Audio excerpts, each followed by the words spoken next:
On November 3, 2002, in Chicago, Illinois, 26-year-old Rachel Dunlap was a beloved nurse, known for her compassion and tireless work at Mercy Hospital. But what happened on that cold Sunday night would unravel a horrifying secret buried deep in the heart of Cook County. The investigation uncovered a chilling pattern of deception and a DNA breakthrough so disturbing that even veteran FBI agents were left shaken. This is the story of the Mercy Hospital cold case, a case that proves evil doesn't always wear a mask. Stay with us as we expose every twisted detail of the murder that changed Chicago forever and left America asking, how many killers walk among us unnoticed?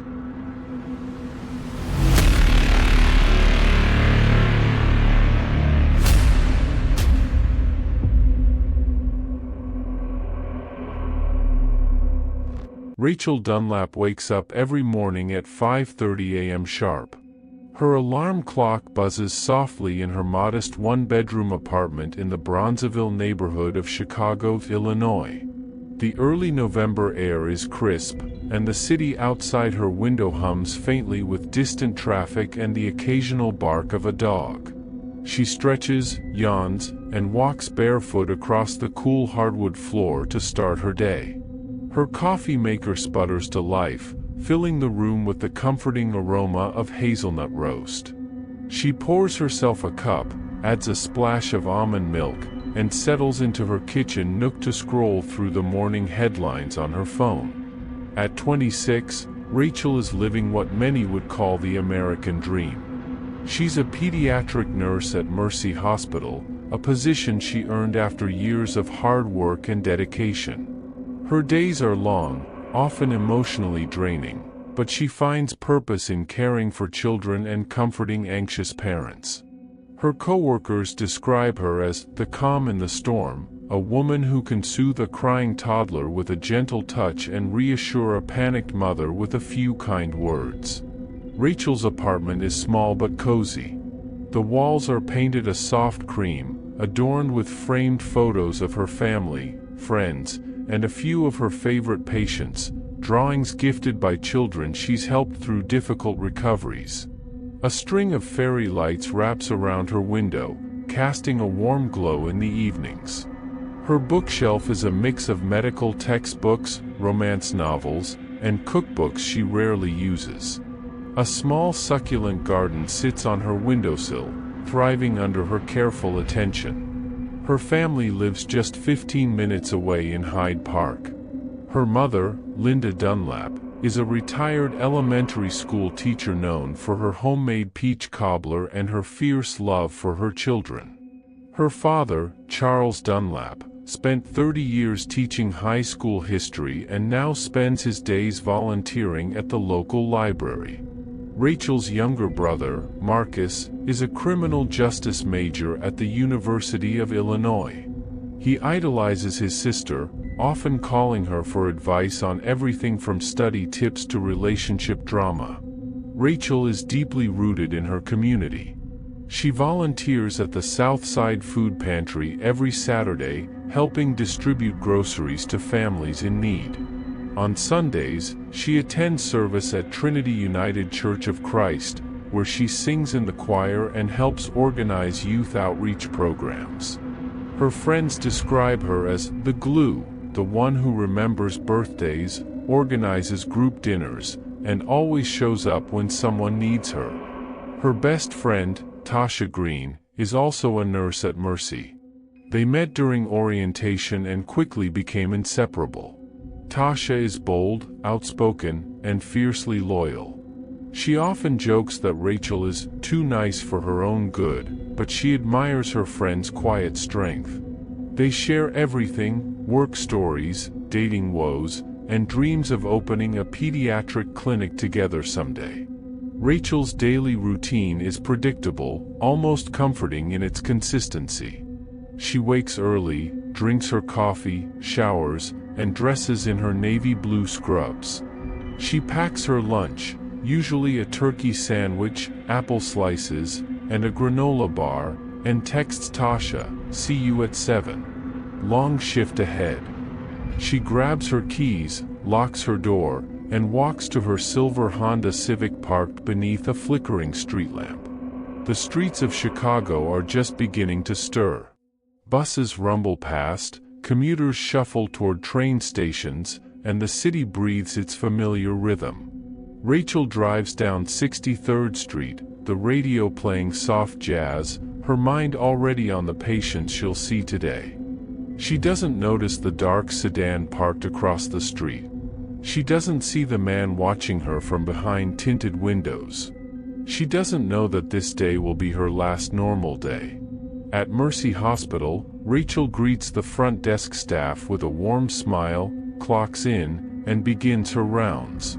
She checks on a toddler recovering from surgery, comforts a teenager with pneumonia, and jokes with a young boy getting his tonsils removed. Her shift is busy but fulfilling. She's in her element, efficient, empathetic, and focused. Around noon, she calls her mom to confirm Sunday dinner plans. "I'll bring dessert," she says. "Pumpkin pie, your favorite." By 6:45 p.m., Rachel is wrapping up her shift. She chats with Tasha in the break room, sipping lukewarm coffee. "You heading out?" Tasha asks. Rachel nods. "Yeah, I've got an early morning tomorrow. Need sleep." They hug, and Rachel walks toward the exit, waving goodbye to the security guard. Outside, the sky is dark, the air colder. She walks briskly to her car, keys in hand. She doesn't know someone is following her. Rachel drives home, unaware that her every move is being watched. She parks, locks the car, and walks up the steps to her apartment. Inside, she changes into sweatpants, microwaves leftover pasta, and settles onto the couch to watch a rerun of Law and Order. Her phone buzzes, a text from Marcus, "Don't forget to send me that study guide." She replies, on it, "Love you." Then she sets her phone down and closes her eyes for a moment. She has no idea that someone is already outside her building. At 10:15 p.m., Rachel turns off the TV, brushes her teeth, and climbs into bed. Her room is quiet, lit only by the soft glow of a bedside lamp. She reads a few pages of the notebook, yawns, and turns off the light. Outside, the city continues its rhythm, cars passing, sirens wailing, people living. But for Rachel, time is running out. She doesn't hear the footsteps in the hallway. She doesn't see the shadow outside her window. She doesn't know that her life is about to end. This is the last night Rachel Dunlap will ever spend in her apartment. The last text she'll ever send. The last breath she'll ever take without fear. Tomorrow, her family will wake to a nightmare. Her friends will search for answers. And Chicago will begin unraveling a mystery so disturbing it will haunt the city for years. Rachel Dunlap was living the American dream, until it became a true crime documentary. She had no idea this would be her last normal day. Sunday, November 4th, 2002, began like any other in Chicago's South Side. The air was brisk, the sky overcast, and the streets buzzed with the quiet rhythm of weekend life. At 7:45 a.m., Linda Dunlap stirred a pot of grits in her Hyde Park kitchen, humming a gospel tune as she prepared breakfast for her husband Charles. She expected Rachel to arrive by noon for their usual Sunday lunch. Rachel had promised to bring pumpkin pie, her mother's favorite, and Linda had already set the table with her best china. But noon came and went. No Rachel. By 12:30 p.m., Linda called her daughter's cell phone. It rang 4 times before going to voicemail. "Hey sweetie, just checking in. Let me know when you're on your way," she said, trying to keep her voice calm. She hung up and glanced at Charles, who raised an eyebrow. "She's probably running late," he said. "You know how traffic gets." By 1:15 p.m., Linda called again. Still no answer. At 2 p.m., she called Mercy Hospital. A nurse confirmed Rachel had clocked out at 6:50 p.m. the night before. She seemed fine, the nurse said. Tired, but normal. She left with her usual smile. Linda's heart began to race. She called Marcus, who was studying at the university library. "Have you heard from your sister?" she asked. "No," Marcus replied. "She texted me last night about a study guide. I sent it, but she didn't reply." By 3 p.m., Linda and Charles drove to Rachel's apartment in Bronzeville. Her silver Honda Civic was parked outside, untouched. The mailbox was full. They knocked on the door. No answer. Linda used the spare key Rachel had given her months ago. Inside, the apartment was eerily quiet. The lights were off. Rachel's purse was on the kitchen counter. Her phone was charging by the bed. But Rachel was nowhere to be found. Linda called 911. The call that came next would haunt dispatchers forever. At 3:27 p.m., Chicago police received a missing person report for 26-year-old Rachel Dunlap. Officers arrived within 20 minutes, canvassing the apartment. There were no signs of forced entry. No broken windows. No blood. No struggle. Her bed was made. Her clothes folded. Her dinner plate from the night before was still in the sink. Detective Paul Ramirez, a 15-year veteran of the Chicago Police Department, was assigned to the case. He arrived at the scene at 4:15 p.m., greeted the Dunlaps, and began his initial assessment. "She left work at 6:50 p.m., he said, flipping through his notebook. "She texted her brother around 9 p.m. Then silence. Ramirez ordered a search of the building. Officers knocked on every door, asking neighbors if they'd seen or heard anything unusual. Mrs. Jenkins, who lived across the hall, recalled hearing footsteps around 10:30 p.m. Heavy ones, she said. Not Rachel's. She walks light. These were loud.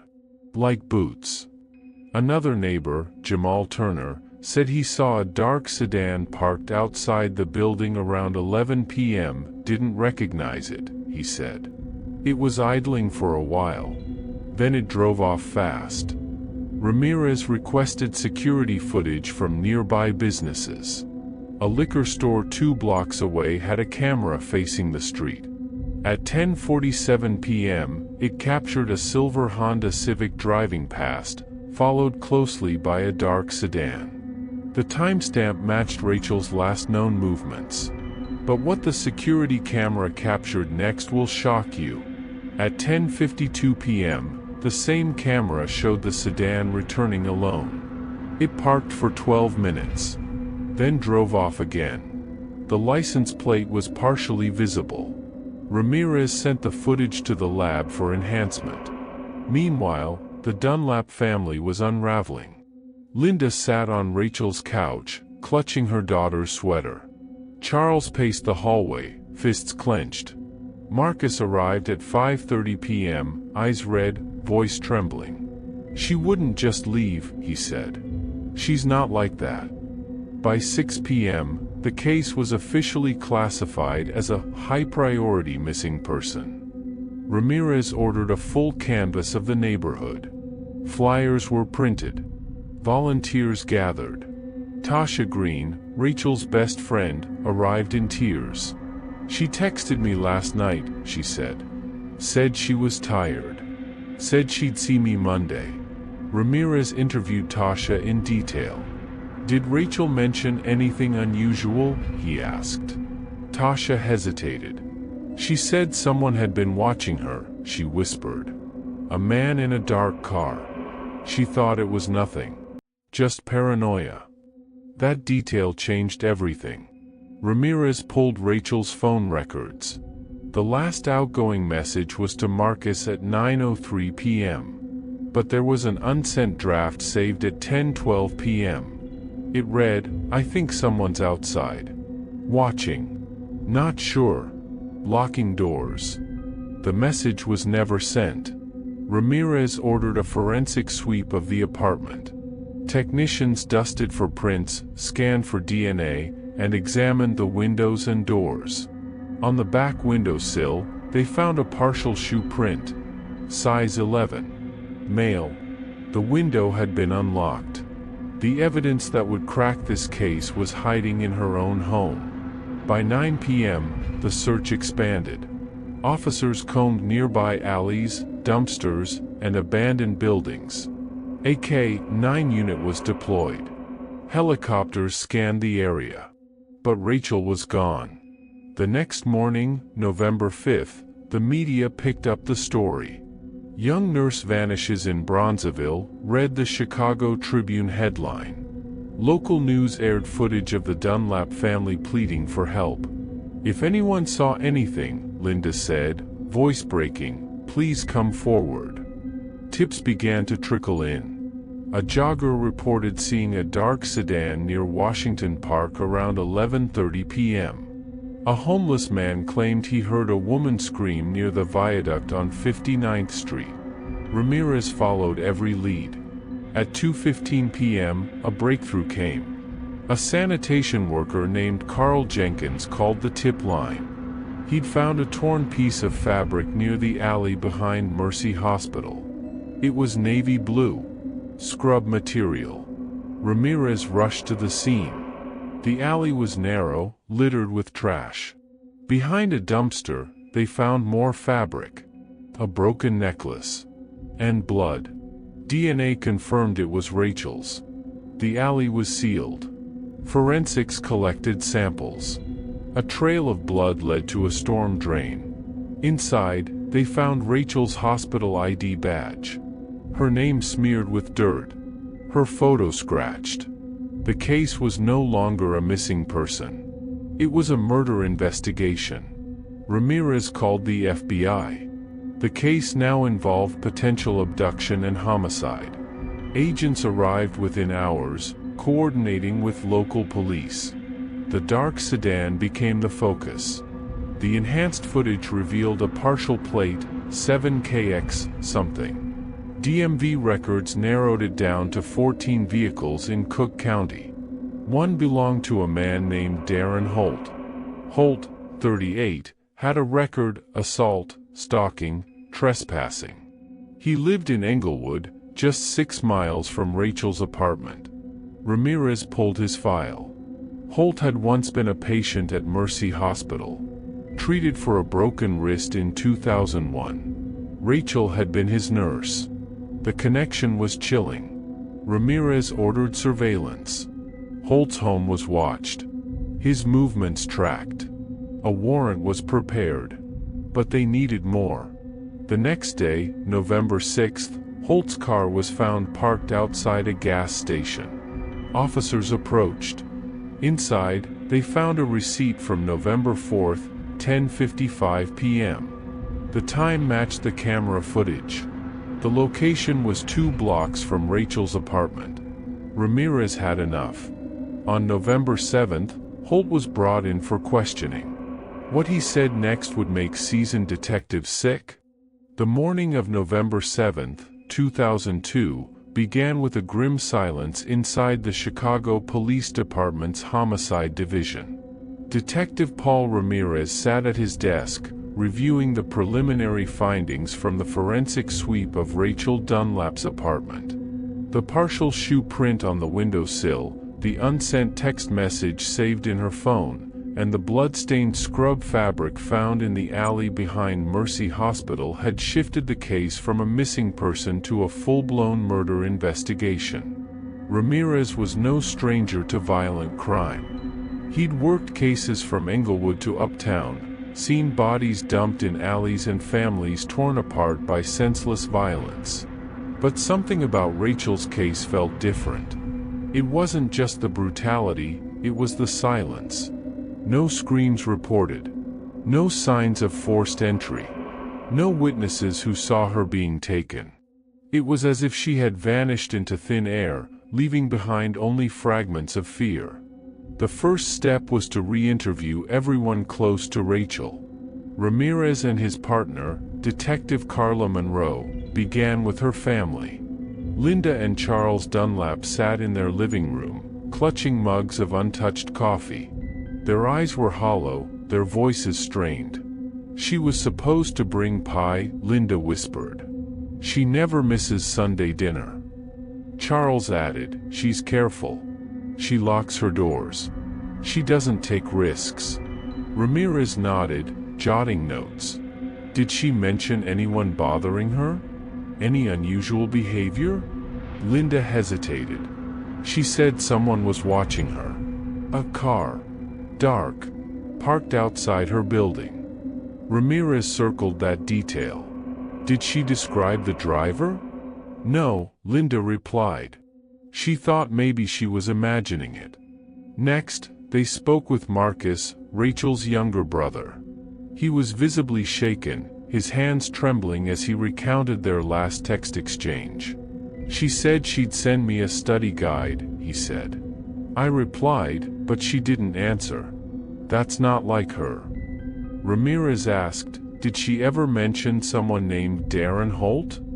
Marcus frowned. "No." "Who's that?" "A former patient," Ramirez said. "We're looking into him." Then came Tasha Green, Rachel's best friend. She met the detectives at Mercy Hospital, her eyes red from crying. She was scared, Tasha said. She didn't say much, but she mentioned a man in a car. Said he made her nervous. Ramirez leaned forward. "Did she say if she knew him?" "No," Tasha replied. "But she said he looked familiar. Like she'd seen him before." That was enough for Ramirez to dig deeper into Darren Holt's background. Holt had been treated at Mercy in 2001 for a broken wrist. Rachel had been on duty that night. Hospital records confirmed she'd signed off on his discharge papers. Ramirez pulled Holt's rap sheet. Assault in 1998. Trespassing in 2000. Stalking charges in 2001, dismissed due to lack of evidence. He'd lived in Englewood, moved to Cicero, then back to Chicago in 2002. His current address was a rundown duplex on West 63rd Street. Ramirez and Monroe drove there at noon. The building was quiet, the yard overgrown. Holt's car, a black 1996 Chevy Impala, was parked in the driveway. Ramirez recognized it from the enhanced security footage. The partial plate matched. 7KX. They knocked. No answer. Ramirez called for backup and a warrant. By 2 p.m., officers entered the home. Inside, they found a cluttered living room, stacks of newspapers, and a foul odor. In the basement, they discovered a locked storage room. Inside, a box of women's belongings. A necklace. A pair of navy blue scrubs. A Mercy Hospital ID badge, Rachel's. The DNA results revealed a truth no one saw coming. Forensics arrived within the hour. They collected samples, photographed the scene, and bagged every item. Ramirez stood in the basement, staring at the badge.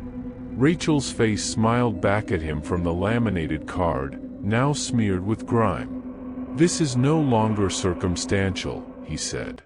"This is personal." Holt was arrested at a gas station later that evening. He didn't resist. He didn't speak. He simply stared at the officers, his expression blank. Back at the station, Ramirez began the interrogation. "Where were you on November 4th?" he asked. Holt shrugged. "Home." "Anyone who can confirm that?" "No." "Do you know Rachel Dunlap?" Holt paused. "She was my nurse." "Did you see her that night?" "No." Ramirez slid the badge across the table. "This was in your basement." Holt stared at it. "I don't know how it got there." Ramirez leaned in. "We have your car on camera. We have your fingerprints. We have her blood on your property." Holt said nothing. His silence was deafening. Meanwhile, the media exploded. "Chicago nurse murdered," read the headlines. "Suspect in custody." News vans lined the street outside the Dunlap home. Reporters camped outside Mercy Hospital. The community was in shock. "She was our angel," one patient's mother said. "She didn't deserve this." The mayor issued a statement. "We will pursue justice for Rachel Dunlap with every resource available."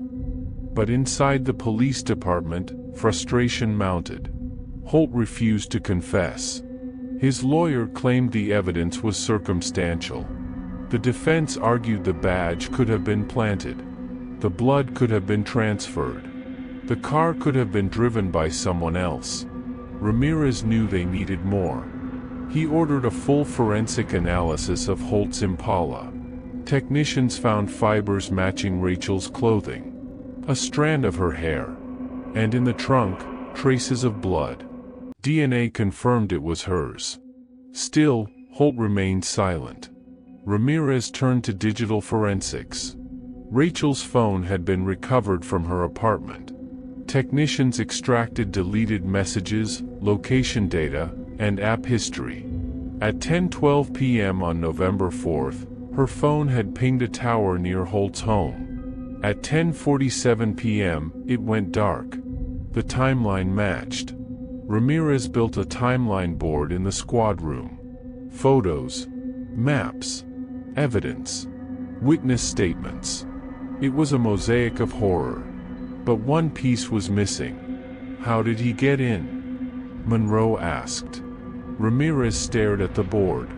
The window. They revisited the apartment. The back window had a faulty lock. The shoe print matched Holt's boots. He'd entered silently. Taken her. Left no trace. Until now. The case was airtight. But Ramirez wanted a confession. He returned to Holt's cell. "She was kind to you," he said. "She helped you. Why did you do it?" Holt looked up, eyes cold. "She smiled too much," he said. His confession contained details that made seasoned detectives sick. Holt described the night in chilling detail. How he watched her, followed her, waited. How he entered through the window. How she begged. How he silenced her. Ramirez left the room, shaken. The case was ready for trial. But the city wasn't. Chicago mourned. Candlelight vigils were held. Mercy Hospital created a scholarship in Rachel's name. Her family prepared for court. Her friends grieved. And Ramirez sat at his desk, staring at her photo. She had no idea this would be her last normal day. The morning of November 10, 2002, began with a chill that settled over Chicago like a warning. Detective Paul Ramirez sat in the Homicide Division's briefing room, surrounded by maps, evidence boards, and the haunting image of Rachel Dunlap's hospital ID badge. The case had escalated quickly, from missing person to homicide, from suspicion to arrest. But what came next would shake the investigation to its core. At 8:15 a.m., forensic analyst Dr. Marlene Bishop entered the room with a sealed folder. Her face was pale, her voice steady. "We ran DNA on the blood found in the trunk of Darren Holt's Impala," she said. "It's a match. It's Rachel's." Ramirez nodded. "That's what we expected." Bishop hesitated. "There's more." She opened the folder and slid a photo across the table. It showed a torn piece of fabric, navy blue, stained with blood. "We found this in Holt's basement, tucked inside a shoebox. It's part of Rachel's scrub top. But the blood pattern suggests she was bleeding heavily before it was stored." Ramirez leaned forward. "Stored?" "Yes," Bishop said. "Folded. Preserved. Like a trophy." The room fell silent. Ramirez stood, pacing. "He kept it. He kept her clothes." Bishop continued. "We also found a small notebook. Inside were dates, names, and locations. Rachel's name was circled. Next to it, Mercy. Night shift. Alone. The implications were horrifying. Holt hadn't just acted on impulse. He'd planned it. He'd watched her. He'd waited. The evidence they found next will change everything you think you know about this case, but before we reveal what shocked even veteran detectives, make sure you're subscribed to Cold Case, True Crime Stories, because what happens next will leave you questioning everything. Hit that subscribe button now, you won't want to miss this. At 10 a.m., Ramirez and his partner Carla Monroe returned to Holt's duplex with a new warrant. This time, they searched the attic. What they found would redefine the case. Inside a locked chest were photographs, grainy, taken from a distance. Rachel walking to her car. Rachel at the hospital entrance. Rachel at the food pantry. Each photo dated and labeled.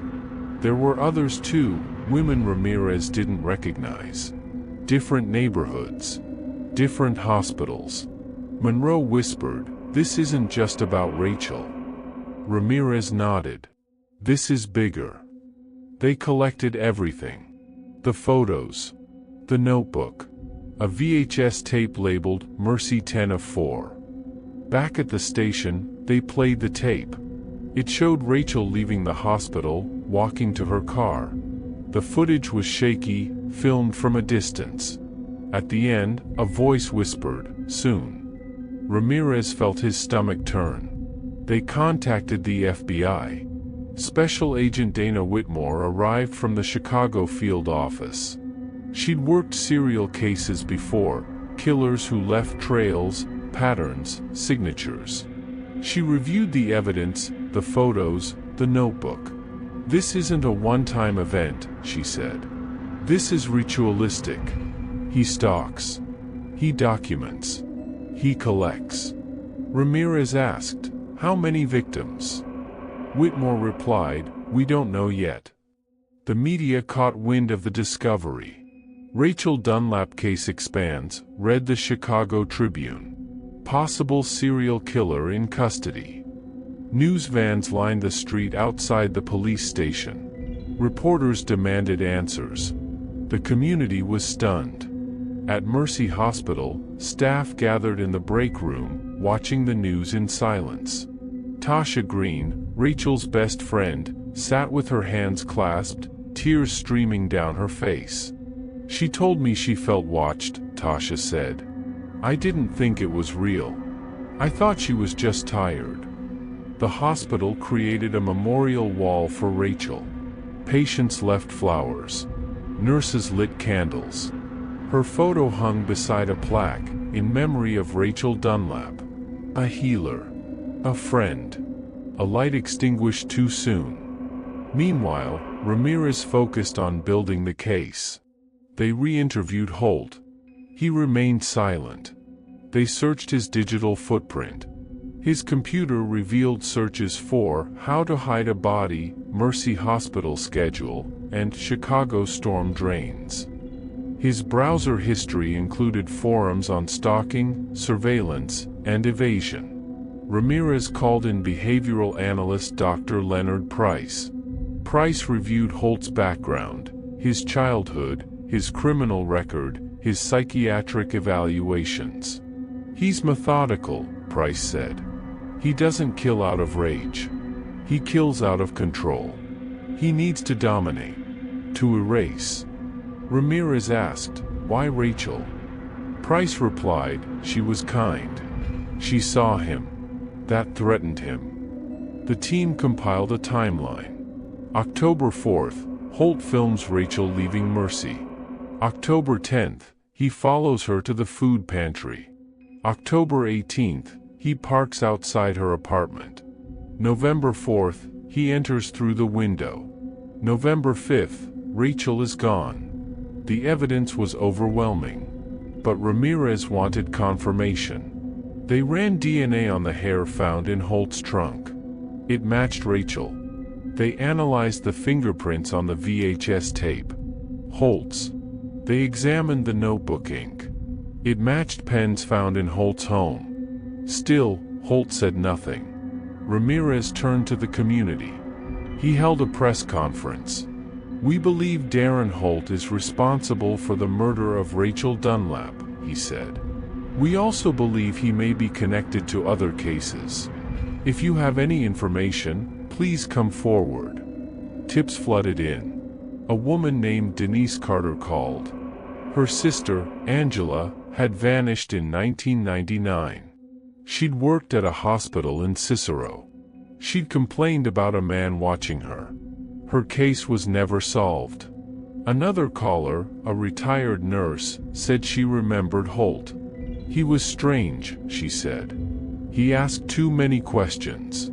He lingered." Ramirez reopened old files. Angela Carter. Missing. Last seen leaving work. Melissa Grant. Found dead in an alley. No suspect. Tina Morales. Disappeared after a night shift. Each case had similarities. Each woman worked in healthcare. Each woman was kind. Each woman was alone. Ramirez built a new board. Photos. Names. Dates.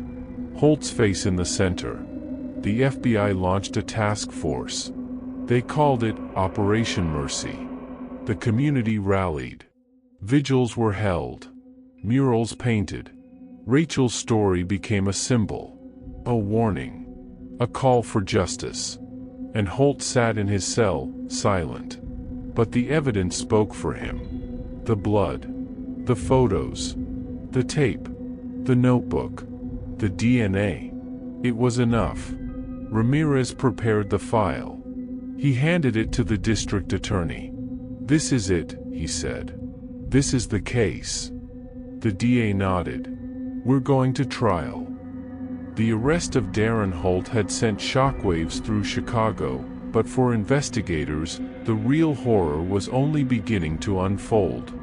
The evidence collected from Holt's home, Rachel Dunlap's hospital badge, her blood-stained scrubs, and a notebook filled with surveillance notes, painted a chilling picture.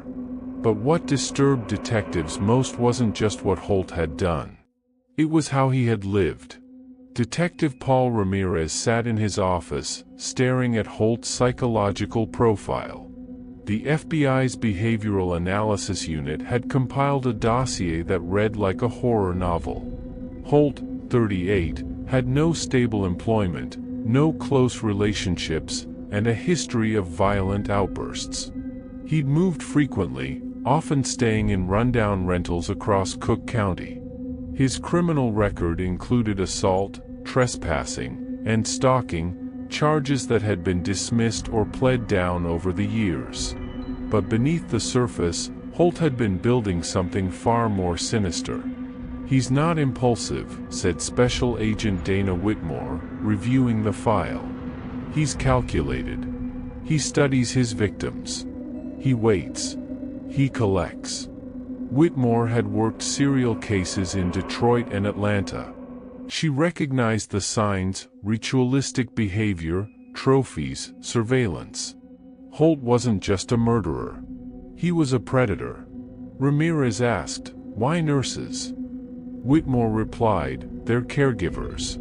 They're trusted. They're accessible. And they're often alone." The team began reconstructing Holt's life. They traced his movements through rental records, employment history, and digital footprints. What emerged was a disturbing pattern. In 1999, Holt lived in Cicero. That same year, Angela Carter, a nurse at St. Joseph's Hospital, vanished after her night shift. Her case was never solved. In 2001, Holt moved to Oak Lawn. Melissa Grant, a nurse at Advocate Christ Medical Center, was found dead in an alley. No suspect was ever identified. In 2002, Holt relocated to Bronzeville. Rachel Dunlap disappeared. Each woman worked in healthcare. Each woman was kind. Each woman was alone. As detectives dug deeper into his past, they realized this was just the beginning of a nightmare.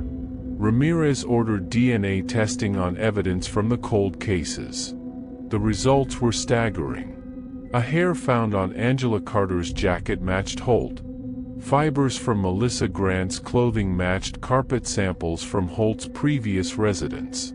The Chicago Police Department reopened both cases. The media erupted. "American serial killer in Chicago," read the headlines. "DNA breakthrough links Holt to multiple murders."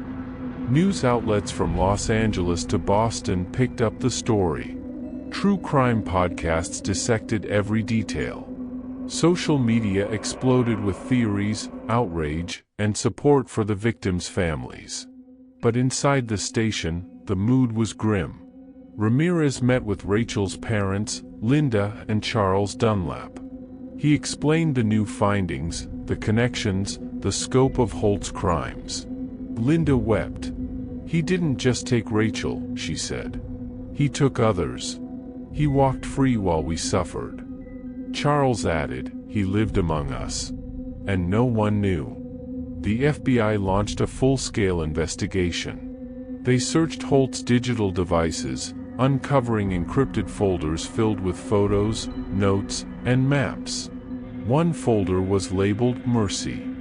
Inside were dozens of images of Rachel, walking to work, leaving church, volunteering. Another folder was labeled Next. It contained surveillance photos of a nurse named Kimberly Rhodes. She worked at Northwestern Memorial Hospital. She lived alone. She volunteered. She resembled Rachel. Ramirez called Kimberly immediately. She was placed under protective custody. "This man was planning again," Whitmore said. He wasn't done. The psychological profile grew darker. Dr. Leonard Price, a forensic psychologist, reviewed Holt's behavior. "He exhibits traits of narcissistic personality disorder," Price said. "He believes he's superior. That he's entitled to control others." Price explained Holt's need for trophies, Rachel's badge, her scrubs, the VHS tape. "They're not souvenirs," he said. "They're proof. Proof that he succeeded. That he dominated." Ramirez asked, "Why the VHS?" Price replied, "It's about power. Watching her. Knowing she didn't know. It's the ultimate control." The team interviewed Holt's former landlords, neighbors, co-workers. Most described him as quiet, odd, reclusive. But one neighbor, Marcia Collins, recalled something chilling. "He used to sit in his car for hours," she said. "Just watching. I thought he was lonely. Now I know he was hunting." Another neighbor, Tyrone Banks, said Holt once asked about hospital schedules. "He said he was writing a book," Banks said. "I believed him." The deception was complete. Holt had built a life around his crimes. He blended in. He avoided attention. He manipulated. And he kept going. Inside Holt's storage unit, agents found a second notebook. It contained sketches, floor plans of hospitals, escape routes, hiding spots. One page was labeled Emergency Exit Mercy. Another, Dumpster Alley Advocate. It was a playbook. A manual for murder. Ramirez stared at the pages. He planned every step. Whitmore nodded. "He's not just a killer. He's an architect." The community was stunned. Vigils were held for Angela Carter and Melissa Grant. Their families, long denied closure, now faced the horrifying truth. Holt had taken their daughters. And he'd almost taken more. Rachel's memorial grew. Flowers. Candles. Letters. Her photo, smiling in her scrubs, became a symbol of resilience. But for Ramirez, the case wasn't just about justice. It was about understanding evil. He met with Holt again. "You planned this," Ramirez said. "You watched. You waited." Holt stared at the wall. "You kept her clothes. You filmed her. No response. You wrote about others. You were going to kill again." Holt turned slowly. "She was too perfect," he said. His voice was flat. Empty. She made me feel invisible. Ramirez left the room, shaken. His confession contained details that made seasoned detectives sick. Holt described how he chose Rachel, how he followed her, how he entered her apartment, how he silenced her. He described the feeling. Like I mattered, he said. It was the final piece. The mask was off. The evil was exposed. And Chicago would never be the same. By mid-November 2002, the city of Chicago was no longer just mourning the loss of Rachel Dunlap. It was bracing itself for the possibility that a serial killer had been operating undetected for years. The evidence against Darren Holt was mounting, but the scope of his crimes was still unclear. Detectives feared that Rachel was not his first victim, and terrifyingly, not his last intended target. Detective Paul Ramirez stood in the center of the Chicago Police Department's war room, surrounded by maps, case files, and photographs of missing women. The FBI had officially joined the investigation, and Special Agent Dana Whitmore had taken lead on federal coordination. Together, they were building a timeline of Holt's movements across Illinois, cross-referencing cold cases, and analyzing forensic data from multiple jurisdictions. The manhunt wasn't about locating Holt, he was already in custody. It was about hunting the truth. Every piece of evidence had to be chased down, every potential victim accounted for, and every loose end tied before the case could go to trial. The first breakthrough came from a forensic re-examination of Holt's Impala. FBI technicians discovered a hidden compartment beneath the trunk lining. Inside were 3 items: a pair of latex gloves, a roll of duct tape, and a small vial of clear liquid. The vial was labeled ketamine. Whitmore's face hardened. He was prepared to abduct again. Ramirez nodded. He had a kit. He was ready. The discovery triggered a citywide alert. Hospitals were notified. Nurses were warned. Community centers distributed safety flyers. The Chicago Police Department launched a public awareness campaign titled "Protect Our Caregivers," urging healthcare workers to report suspicious behavior. But what FBI agents discovered next defied all logic. In Holt's encrypted laptop, agents found a folder labeled "Archives."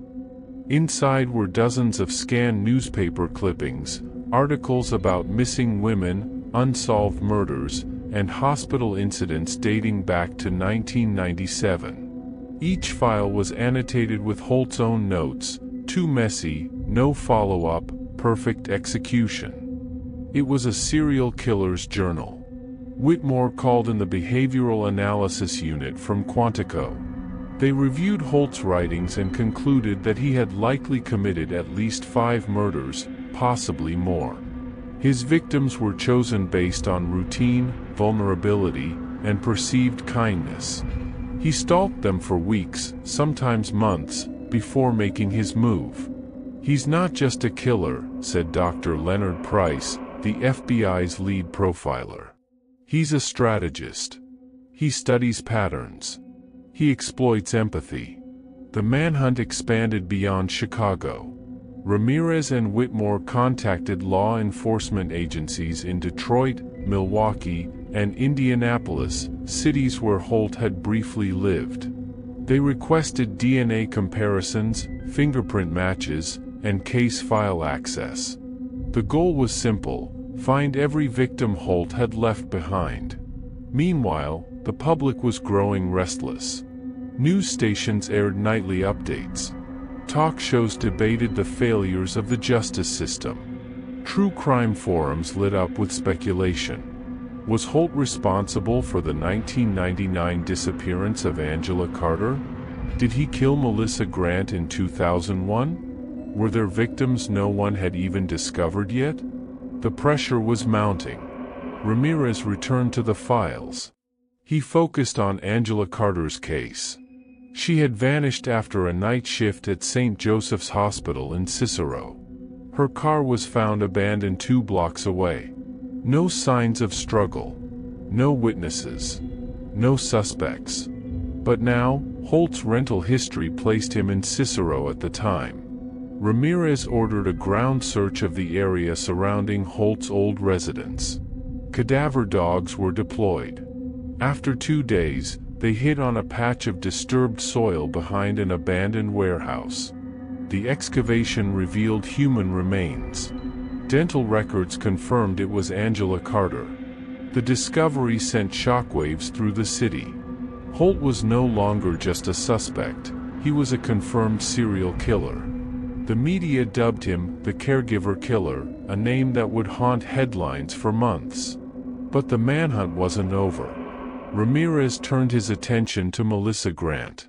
Her body had been found in an alley in Oak Lawn, strangled, with no signs of sexual assault.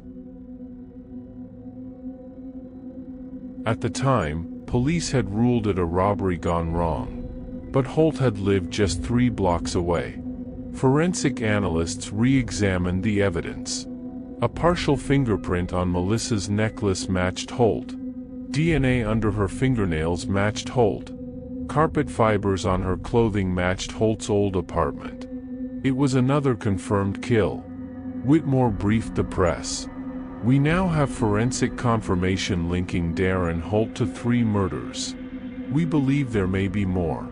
We urge anyone with information to come forward." The community responded. A woman named Carla Simmons called the tip line. She had worked with Holt briefly at a machine shop in Cicero. She remembered him talking about hospitals, about how easy it would be to take someone if you knew their routine. Another caller, a retired nurse, said Holt had once followed her home. She reported it at the time, but nothing came of it. Ramirez compiled the tips. He created a victim matrix, names, dates, locations, risk factors. The pattern was clear. Holt targeted women who were kind, consistent, and alone. But what the security camera captured will shock you. A surveillance video from 2002 surfaced. It showed Holt following Rachel Dunlap from Mercy Hospital to her apartment. He parked across the street. He waited. He watched. The timestamp matched the night she disappeared. It was the final nail. The FBI prepared a formal indictment. Holt would be charged with 3 counts of first-degree murder, 2 counts of attempted abduction, and 1 count of stalking.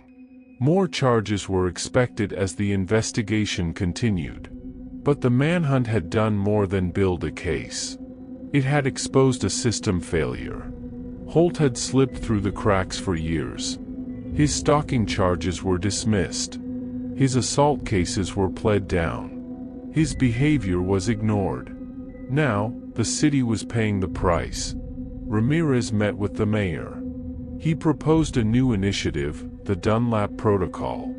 It would require hospitals to report all incidents of stalking, harassment, and suspicious behavior involving staff. It would create a centralized database for healthcare worker safety. The mayor agreed. The protocol passed unanimously. Meanwhile, Holt sat in his cell, silent. He refused to speak.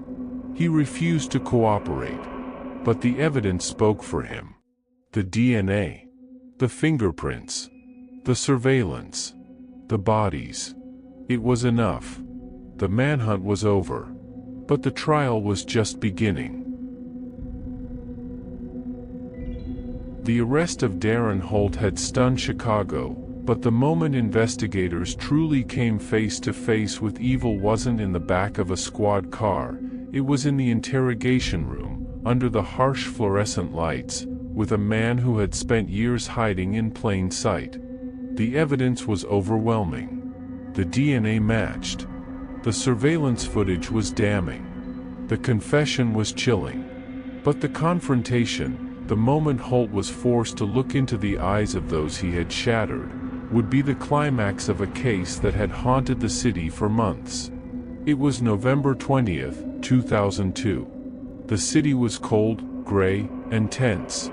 Inside the Cook County Detention Center, Holt sat alone in a holding cell, his wrists cuffed, his face blank. He hadn't spoken since his arrest. Not to the guards. Not to his lawyer. Not to the detectives. He simply stared at the wall, unmoving, unreadable. Detective Paul Ramirez had seen killers before. He'd interrogated gang leaders, domestic abusers, and drug enforcers. But Holt was different. There was no rage. No bravado. Just silence.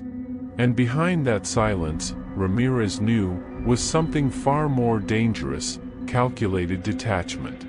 At 9 a.m., Holt was escorted to the interrogation room. The room was bare. A metal table. 2 chairs. A single camera mounted in the corner. Ramirez entered with Special Agent Dana Whitmore from the FBI. She carried a folder thick with evidence. Photos. Reports. Transcripts. They sat across from Holt. "Mr. Holt," Ramirez began, "we're here to give you one chance to explain yourself." Holt didn't blink. Whitmore opened the folder and slid a photo across the table. It was Rachel Dunlap's hospital ID badge, recovered from Holt's basement. "This was in your home," she said. "You kept it." Holt stared at the photo. No reaction. Ramirez leaned in. "We know you followed her. We know you entered her apartment. We know you killed her." Still silence. Whitmore placed another photo on the table. Angela Carter. Missing since 1999. Her remains found behind an abandoned warehouse. DNA matched Holt. Then Melissa Grant. Murdered in 2001. Fingerprints matched Holt. "You planned these," Whitmore said. "You documented them. You kept trophies." Holt finally spoke. "She was too perfect." Ramirez froze. "Who?" "Rachel," Holt said. "She smiled like she didn't know the world was broken." Whitmore asked, "And that made you angry?" "No," Holt replied. "It made me invisible." His voice was low, flat, emotionless. Ramirez asked, "Did you feel invisible when you killed Angela? Melissa?" Holt shrugged. "They were easy." Whitmore pressed. "You stalked them. You studied them. You wrote about them." "I like order," Holt said. His confession contained details that made seasoned detectives sick. He described how he followed Rachel for weeks. How he memorized her schedule. How he watched her from his car. How he entered her apartment through the back window. How she begged. How he silenced her. He described Angela Carter's final moments. How he offered her a ride. How she trusted him. How he drove her to a warehouse and strangled her. He described Melissa Grant. How he grabbed her in an alley. How she fought. How he used duct tape. How he left her body behind a dumpster. Each story was told with surgical precision. No remorse. No hesitation. Just facts. Ramirez left the room, shaken. Whitmore followed. "He's not insane," she said. "He's evil." The confession was enough. The case was airtight. But the legal team needed more. Assistant District Attorney Linda Marquez was assigned to prosecute. She was known for her courtroom tenacity and her ability to dismantle even the most complex defenses. She met with Ramirez and Whitmore in a closed-door session. "We're going for life without parole," she said. "No deals. No leniency." Ramirez nodded. "He doesn't deserve daylight." Marquez began building the case. She compiled forensic reports, surveillance footage, witness statements, and confession transcripts. She prepared courtroom exhibits, Rachel's badge, Holt's notebooks, the VHS tape labeled Mercy 10/4. She interviewed the families. Linda Dunlap, Rachel's mother, sat across from her, tears streaming. "I want him to hear my voice," she said. "I want him to know what he took." In Chicago, March 3, 2003. The courtroom was silent as the jury foreman stood, holding the slip of paper that would define the rest of Darren Holt's life, and bring long-awaited closure to the families he had shattered. "We, the jury, find the defendant guilty on all counts." The words echoed through the chamber. Holt sat motionless, his face unreadable. But behind him, the families of Rachel Dunlap, Angela Carter, and Melissa Grant broke down in tears. Some sobbed. Others clutched each other. And for the first time in years, they felt the weight of justice. The sentencing was swift and final, life in prison without the possibility of parole. Holt was led out of the courtroom in shackles, never once looking back. The man who had stalked, hunted, and murdered 3 women, and possibly more, would never walk free again. But the impact of his crimes would ripple far beyond the courtroom walls. In the weeks following the trial, Chicago began to reckon with the horror it had endured. News outlets ran retrospectives on the case. True crime documentaries dissected every detail. Podcasts interviewed detectives, prosecutors, and surviving family members. The city was captivated, and haunted, by the story of the caregiver killer, a man who had weaponized routine, kindness, and trust. But for the families, the media attention was secondary. What mattered was remembrance. Rachel Dunlap's family held a candlelight vigil outside Mercy Hospital, where she had worked. Hundreds attended. Nurses wore ribbons in her honor. Children she had cared for brought drawings and flowers. Her mother, Linda, spoke through tears. Rachel was light. She gave everything to others. And someone took her from us. But today, we remember her not for how she died, but for how she lived. Angela Carter's sister, Denise, organized a scholarship fund for young women pursuing nursing degrees. Angela believed in healing, she said. This fund will help others carry that torch. Melissa Grant's father, Harold, planted a memorial garden in her name. She loved roses, he said.